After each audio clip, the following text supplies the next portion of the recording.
Pemirsa, untuk mencegah meningkatnya penyebaran kasus COVID-19 pasca libur Natal dan Tahun Baru, Gubernur Bali Wayan Koster mengeluarkan surat edaran SE nomor 20 tahun 2021. SE yang dikeluarkan pada 18 Desember 2021 ini mulai berlaku pada 24 Desember 2021 hingga 2 Januari 2022. Dalam salinan surat edaran yang diterima, SE ditujukan pada seluruh pemangku kepentingan. Gubernur Bali meminta agar penyebaran penularan COVID-19 di wilayah Provinsi Bali perlu terus dikendalikan dengan baik untuk melindungi kesehatan dan untuk mempercepat pemulihan ekonomi masyarakat. SE mengatur soal perlunya membatasi aktivitas serta mobilitas masyarakat pada periode libur Natal 2021 dan Tahun Baru 2022. Karena berpotensi meningkatkan penyebaran penularan COVID-19 di wilayah Provinsi Bali. Selama periode libur Natal 2021 dan Tahun Baru 2022 atau Nataru dari 24 Desember 2021 sampai dengan 2 Januari 2022, masyarakat diminta untuk menerapkan protokol kesehatan prokes yang lebih ketat dengan pendekatan 6M, yaitu memakai masker standar dengan benar, mencuci tangan, menjaga jarak, mengurangi bepergian, meningkatkan imun, dan menaati aturan. Juga diminta untuk terus melaksanakan 3T, yaitu testing, tracing, dan treatment. Pelaksanaan vaksinasi anak usia 6 hingga 11 tahun juga diminta dipercepat. Koordinasi dengan Forum Koordinasi Pimpinan Daerah Forkompimda di kabupaten kota dan pemangku kepentingan lainnya juga dilakukan untuk upaya pencegahan dan penegakan disiplin penerapan protokol kesehatan.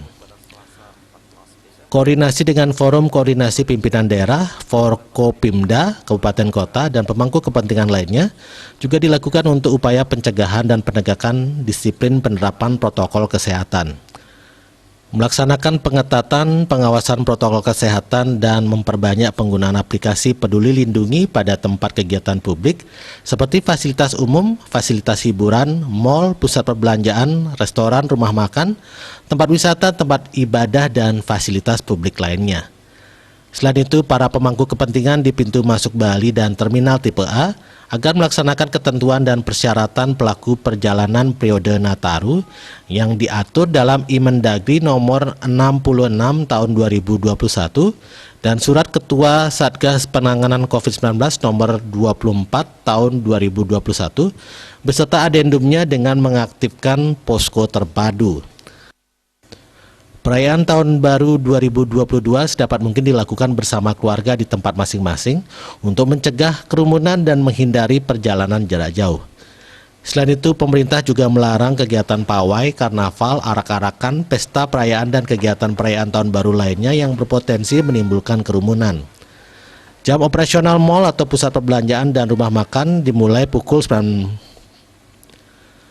Jam operasional mal atau pusat perbelanjaan dan rumah makan dimulai pukul 9.00 WITA sampai dengan pukul 22.00 WITA dengan pembatasan jumlah pengunjung tidak melebihi 75% dari kapasitas dan penerapan protokol kesehatan yang ketat.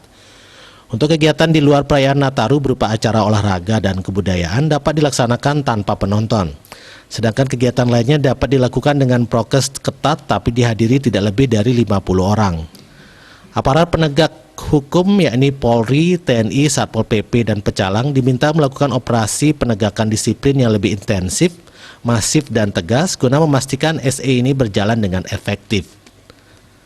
Dia Dewi Bali Pos melaporkan.